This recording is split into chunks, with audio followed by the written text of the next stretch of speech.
DoubleVerify is our oldest partner of the Brand Safety Series, and so we always are grateful to them. Thank you, DoubleVerify. We've been doing this since 2014, and so thank you to them. This conversation is one that I also touched upon in the morning, which is as CTV is growing, the measurement, people are not sure how much measurement there is, the number is growing, and there's a conversation about it. And so CTV and performance and measurement is just a growing conversation. At the end of this year, it's going to be a continuing conversation. And so with that, I want to invite up our speakers for this session. John, I think John is going to be introducing his panelists. John and Diva, I see John and Diva and Jack, come on up. And Dave, come on up, please, welcome. Thank you. Take a seat anywhere. Thank you, Jack. Hey, you need good to see you. Yeah, good to see you too. You guys need this? No, I'm good. I don't know. You're good. I'll hold it. We're moving? We're moving? Okay, we're moving. Yeah. Everybody's an art director. Excellent. Especially, yes. Good morning, everyone. I guess it's afternoon. My apologies. My name is John Lavecchia, and I'm the Managing Director of the Americas at DV. And I'm so happy to be here with you today to talk about driving media quality and performance in CTV. Those are really bright lights, good God. For a little bit of context in today's session, earlier this year, Nielsen reported that streaming video eclipsed cable TV in terms of total viewership for the first time ever. Now, I think most folks in this room understand that to be an eventual inevitability, but the implications of that shift are profound. And the need for accountability is only growing. So marketers increasingly are demanding the same caliber of media quality, be it brand safe, viewable, and fraud-free, that they secure across all other channels. So that's the context for today's conversation. We obviously are going to dig into that topic as well as many others. I have a fantastic panel with me today. I will let them introduce themselves, and we will start with Diva Bronson. Hello, I'm Diva Bronson. I'm at Dentsu. My pronouns are she and hers. I look after brand assurance globally, which is brand safety and all that good stuff, as well as the other elements of media responsibility, things like sustainability, philanthropy, generally doing good when we're executing media for our clients. I'm Jack Smith. I'm Global Chief Product Officer for DoubleVerify, and I'm responsible for all the products that we build for agencies, advertisers, and publishers. And my pronouns are he, him. Hey everyone, Dave Roeder, he, him. I'm here based in New York City. It's so good to see crowds in New York. I love this. And I look after agencies at Snap. Excellent. Welcome everyone. And again, we're psyched to be here. So let's dig into it. I think one of the most consistent topics that we've run into over the last year, especially as we're getting through this pandemic era, is the massive rise of digital content consumption that occurred. Either through streaming channels, content delivered through the walled gardens. What I would love to hear from each one of you, if you don't mind, is what's evolved over the last 3 years from a brand perspective? What matters today that didn't matter 3 years ago? What's changed? What hasn't changed? What still needs to change? I'd love to hear each of your perspectives. Diva, start with you. A lot has changed, although I don't know how surprised we all were about the rise in video consumption. That was the direction that the marketplace was headed in, even pre-pandemic. So, greater viewer choices, more democratization of media. All these things are great, and I think we obviously have some room to grow in terms of managing how we are approaching executing the rise in user choice in video content. We also have a lot of work to do with our partners like DoubleVerify in terms of measuring and verification on some of these emerging channels as well. I think from my standpoint, just thinking about the content itself, the rise of very high quality consumer, low-cost consumer cameras and tools for production has meant that there's a much greater level of high quality content that can be distributed across many different channels. And we're seeing consumers kind of self-select into certain kind of channels, and this notion of what does quality content mean is really in the hands of the brands now. So they can determine what high quality content means to them, And it doesn't necessarily have to be long form, 2-hour movies. It could be very short form, or it could be medium form content, and it could have different kinds of wrappers around it. And I think that's the thing that's really changed over the last really 5 years, but it's accelerated in the last 2. Yeah, I think one of the things is the audience, is the consumer, the generation that's sort of grown up really with just thinking about like what we think of as phones. One time we used to make phone calls. Like there's a generation of consumers that just a screen. It's the way they consume content. Like I love, I've got 2 teen daughters, and when I ask them about these panels that I'm going to go talk on, I often bring up like CTV, which to them is what? Like they just watch content, and like everything is a TV to them. The phone in their hand, and so I think what's starting to change is I think marketers and agencies are embracing that, recognizing that there is a generation of this consumer that will not know what it's like to pick up the phone and call somebody. Mm-hmm. That screen is a screen, and is a connected device, whether it's this big or whether it's the size of that TV or whether it's a movie screen on the back. And so I think that's the big evolution. We're not putting that back. That's only going to continue to go forward. You know, it's funny, I'm a parent as well, and I often use their media consumption patterns to kind of influence the way I look at the world.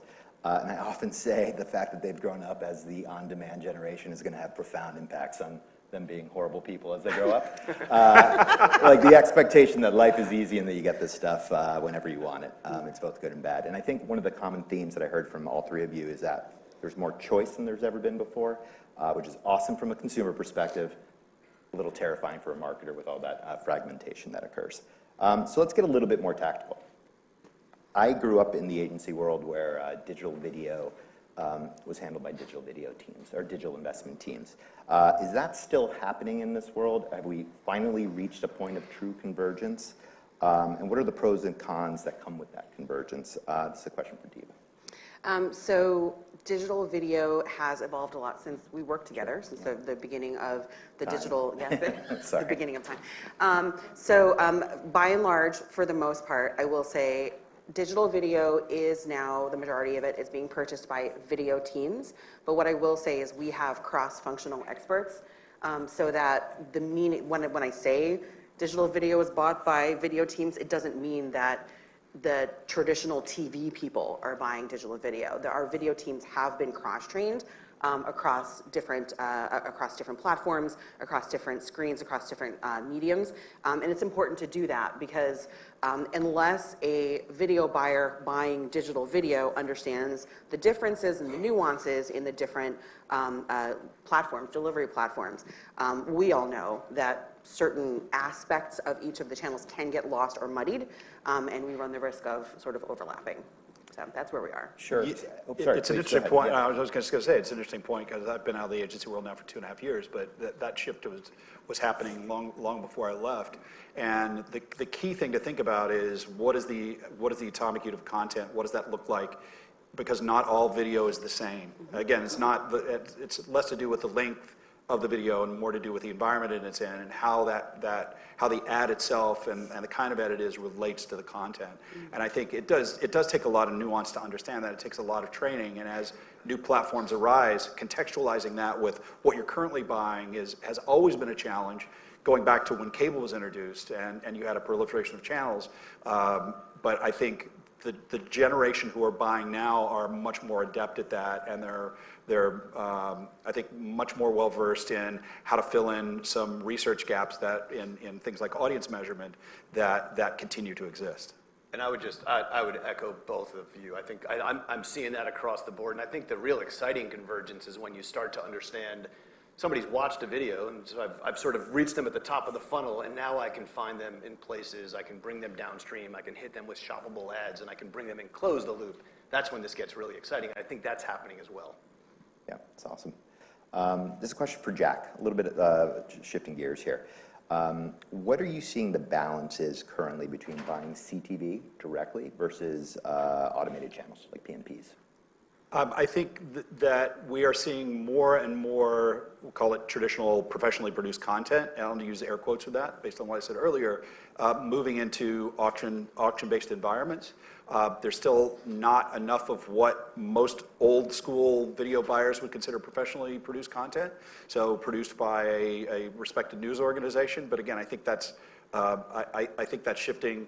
You know, this notion that all CTV content is brand safe is just not true, and all CTV content, because it runs on a big screen, is viewable is not true, and we've shown that, and others, you know, agencies have produced research around that as well. So I think that's one thing that we need to make sure that folks understand, is that each of these environments has its own unique challenge, and you shouldn't assume that because it runs on a screen that looks like that, you know, that's a 45-inch screen, that first of all is it viewable, is it going to be brand safe? And the notion of adjacency is very different than thinking about adjacency when you were buying linear television 10, 15 years ago. And Diva, just to play off that a little bit, as a buyer, right, as someone representing the buying community, do you see a distinct difference in the caliber of quality, be it CTV direct versus automated channels? And how do you navigate the tension between the two? So the one nuance that I'd like to introduce is that the dichotomy is no longer between sort of, you know, broadcast-born CTV and open. As a definition of programmatic, we're seeing a lot of transition at dentsu and outside of dentsu as partners sort of become platforms, as we rely on automation or programmatic pipes to buy inventory that is either PMP or PG, so that we know that we're buying you know, broadcast born, but we're using programmatic pipes and automation in order to make the buying, activation, and measurement processes a little bit smoother for all of our teams. So that's one nuance I wanted to introduce. But having said that, I will say there is still there's still diversity among the video that we're buying. I think a lot of our more traditional advertisers tend to skew towards the more, you know, sort of traditional definition of video, especially in terms of an upfront, or especially in terms of achieving brand awareness KPIs. But there is absolutely a fair mix. Okay, that's great. Thinking about video as what has historically always been viewed as a lean-back experience, we talked about choice. We've never had more options for both quality and garbage programming. Talk to me a little bit about how the CTV ecosystem is changing from a user engagement perspective, a user participation. Is there anything new and interesting that has emerged that, Diva, you are excited as you know, representing the buying community, that you're seeing be an effective tool to drive more resonance, more attention, more engagement? I think, you know, Dave, you started to talk about it a little bit with, you know, sort of retargeting and driving people further down the purchase funnel. I think the transition from lean back to lean forward consumption that's accompanying the proliferation of CTV is super important, because we also have an audience that's used to being engaged in creative and used to being asked questions and used to being involved in the conversation, so that we can actually engage that mechanism. I'm a Gen X, so I had to be trained to be like, oh, I can actually do something, you know, about that. Even though I'm born in digital, I don't know as a consumer I really made the connection early on. But it is super important. And I'm super excited about the fact that we can now engage in a deeper relationship, we as marketers, with our consumers. And we can keep that going through life cycles of various products.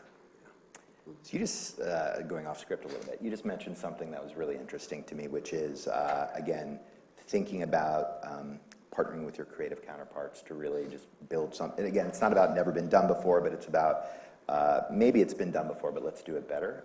How are you at Dentsu working with your creative counterparts right now? Because I know there's a new model that is kind of fundamentally designed to deliver on that promise. Mm-hmm. There was, as I'm sure many of us recall, there was always this sort of like, this creative lead, this media lead creative, all that stuff. I think it's actually gotten a lot easier over the last several years to understand that we both have to lead together. And there can't be, you know, sort of one sort of, you know, playing over the other. Yeah, it's super important to be as close as possible and to be in, you know, briefings together and to develop messaging, to develop calls to action together, so that we, number one, are not talking to ourselves, sure, because, you know, we all know a lot of that happened over the years, but also so that we can sort of gut check ourselves and, you know, per what the last panel was saying, so we can be honest with ourselves about what our message is and be honest with our consumers about how to engage them. Cool. Well, you've certainly done that at Snap. I mean, you've kind of combined media and creativity in very customized ways for advertising. Yep, that's right, that's right. Yeah, I mean, I think you've got a bit of a leaned back, but like ready to dive in consumer now. I mean, again, I'll keep picking on my kids. Maybe I shouldn't do that, but any parents out there, when their kid's on their phone, like getting their attention is impossible. I always think maybe their AirPods are in and they're not. Like they just will not answer any question until I rip it out of their hands, which I shouldn't do. But so I think you've got this like real lean back, ready to go in, and of course on a platform like Snapchat where it is all about that augmented experience. It's all about the attention. It's all about taking action, creating content. You know, you've got this just incredibly rich environment where the person is just completely dialed in. And the fact that large screens are no longer just for brand awareness is a very interesting and new thing, and we still haven't quite figured out what the interaction models are going to be for that. We're learning on screens this size, and to a lesser extent on tablet-sized screens, but on a screen that size, what does that mean, and what will it mean as we bring the creative and media shops back together? Because there will be something new that we don't anticipate that's going to happen there. Sure. Dave, I'm going to come back to you on this augmented reality concept, because clearly that's an area where Snap has established firm leadership. It's also a different type of video experience and a different engagement mechanism. Can you talk a little bit about the way you're leveraging augmented, and I use mixed reality, I don't know if you guys are using that, to drive commerce engagement? I'd love to just understand how you guys are thinking. Yeah, no, of course. I mean, and it's really about driving, real action in the world, in the real world, right? It's taking somebody a step further. I think what started off as fun, as a bit of a toy, as maybe put something over your face, maybe put yourself into a dancing hot dog, is now transformed into complete utility. If I can take the camera and try on a new pair of sneakers, nice sneakers by the way, if I can try out something, see what a piece of furniture maybe looks like in my living room, if I can go explore the world and see what's around me, I can walk into a Disney park and really experience AR and take Disney a step further. That's the real, I think, power of augmented reality. It is immersive video, right? It is taking somebody and giving them the power of creating content to then share out with the people that matter most to them, at least in the case of Snap, right? Where you come to Snap to be with your friends, you come to be with your most personal connections. And so if you've got people that are creating content using augmented reality, using branded augmented reality, and then sharing it out with their friends, that becomes pretty powerful. That's awesome. So creative. This is a question for Jack. So we're going to shift gears into fraud. For a little bit of background, DV has been protecting against fraud in CTV since 2018, on Snap since 2019, and there's always been this mantra ever since I joined DV, which was fraud follows the money. And at first I was like, yeah, that's stupid, but it's actually entirely real. It's the truest fact that we have as a business. Jack, talk to me a little bit about the techniques fraudsters are putting in play, how they're evolving, and what should marketers be most concerned about today? I mean, what's been really interesting to see the evolution from mobile fraud, which was the last big wave of fraud, into CTV, is that it's absolutely following the money. There are high CPMs and a lot of dollars flowing in. Fraudsters are actually real. They're acting like real software companies right now. They have we can see proofs of concepts, betas. We can see them start to try and scale their fraud releases, and that's something that's new.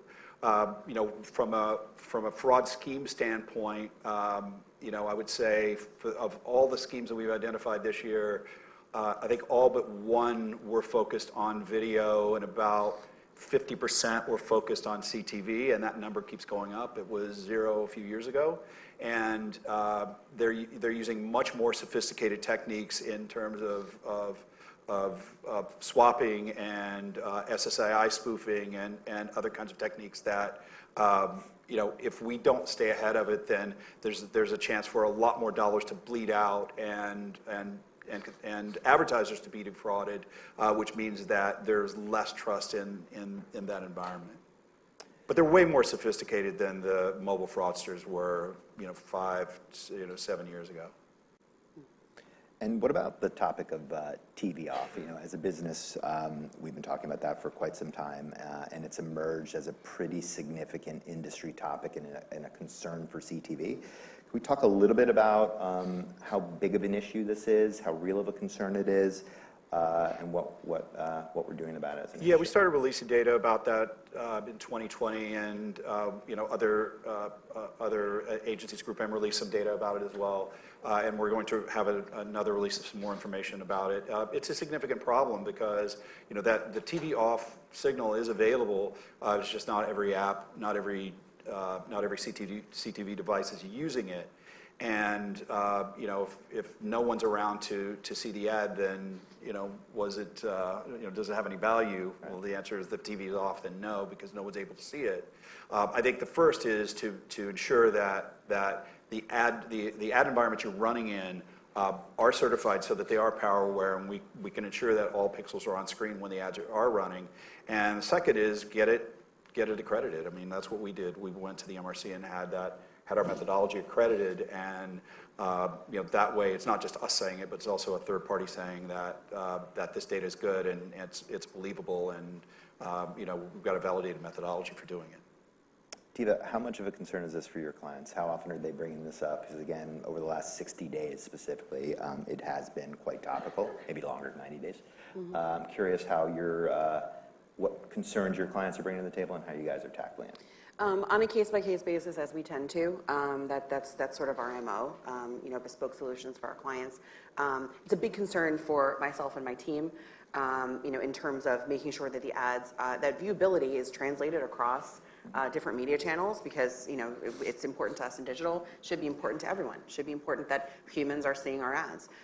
So, you know, we answer the questions as they come up, but yeah, it's absolutely something that we're all behind solving. It's a big issue. Cool. Yeah. So you're in a new role, relatively, right? It's exciting, very happy for you. We worked together 20 years ago, so I'm one of her biggest cheerleaders. You are now focused on brand assurance and brand safety. What steps are you taking to ensure that dentsu's general philosophy is being adhered to, being operationalized across CTV? Mm-hmm. So I would say the first objective of myself and my team is to really make sure that everyone inside of the holistic dentsu organization is a brand assurance expert. It's important that we do as much, some call it education, some call it maybe proselytizing, I'm not sure, you know, so that everybody is able to speak to brand assurance, and everybody, you know, is of the same mind about brand assurance being one of the most important things that we should be talking to our clients about, and not just safety, also, you know, issues around diversity, issues around sustainability, all the different aspects of media responsibility. So that's the most important part. And aside from that, it's about making sure that everyone understands how to adjust their campaigns, as some of the folks on the previous panel were talking about.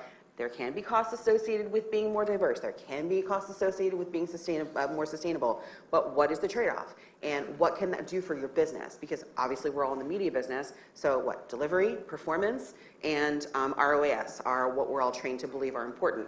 But if you also want to do good, what is the trade-off, and what is that impact really going to be to your numbers at the end of the day? And how consumers perceive your brand for the long term? Sure, great answer. Dave, from a platform perspective, if we look at, and I won't even call them your competitors, the broader walled garden universe, brand safety has been a pretty consistent concern. Focus group of one, Snap hasn't really been involved in that conversation as much as some of the others. Can you talk to me a little bit about how Snap's thinking about brand safety and what policies you guys are putting in play? Yeah, I think it's. I think the first thing you have to do is think about the design and the architecture of the product, right? If you think about, I mean, really think about almost every platform app you've opened up in the past few hours, days, TV, on your phone. Almost all of them are a feed of sorts, right? They all open to a bit of a feed that's got an algorithm that's kind of designed to show you stuff. Some of it's good, some of it's not so good, as we know. And I think one of the most deliberate decisions way back when was to open to a camera and Snap, right? To open to a camera, to be a platform that connects friends, to connect people that know each other, to not have the news feed, to not have an algorithmic program news feed, right? In the early days was to bring on publisher partners, very curated, very hand-selected publisher partners, and even today to make sure that nothing unmoderated gets out there. And so the principles, the policies, making sure the policies are enforced, and really just the differences in design help us, keep our environment incredibly safe and protective for brands and for our community. And there's probably nothing more important, especially with the community and the audience that we serve, to make sure that we're standing up to the highest we can possibly do. Great. And we have to take those individual designs from each platform into account, because what we hear from global advertisers and agencies is they want to have a single, simple set of controls that they can use everywhere, so that they can understand that the definition for quality stays the same everywhere. So we think a lot about how Snap and other platforms are designing for that, and we try and understand what the adjacency model is and how is it different and how is it unique, but also looking at when we introduce controls and transparency, how do we make it easy for our advertisers and agencies to consume, so that they can make better decisions faster. Awesome, awesome. So we've got about 45 seconds left. I'm going to jump to our final question here, which is a little bit about future gazing. Obviously, no one could have predicted what the last 3 years would look like, and anything that we say here will probably not happen, but I would love to hear from each one of you. What is your view on the future CTV or streaming video? What do you think is going to be the short term? What's the long term evolution in the space? I'd like to see, obviously, I'd like to see more measurement, more verification available, common KPIs, as you both were just talking about, super important as we're translating performance for our clients. I don't know where that's going to head, to be totally honest, but I think those are my most important future asks, desires. I don't know. Both. Yeah, I think eventually it's just going to be called video. The distinction between CTV and the kind of device will kind of go away, and it will reorganize around different kinds of principles depending on the advertiser. And I think more sustainable kinds of measurement that are, and when I say sustainable, I mean they're sustainable through cookie apocalypse and durable IDs and things like that going away. Things like attention will play a much more important role in CTV, and allow it to be linked to other kinds of campaigns. Yeah, I agree with both. I think video is video. I think it becomes much more immersive, much more shoppable, more augmented, et cetera. And that's pretty exciting for both the consumer as well as the marketer. Excellent. Well, we are over time. I just want to take a moment to thank our fantastic panelists. Thank you, 614 Group. This is a great session, and thank you all for being here today. Have a good day.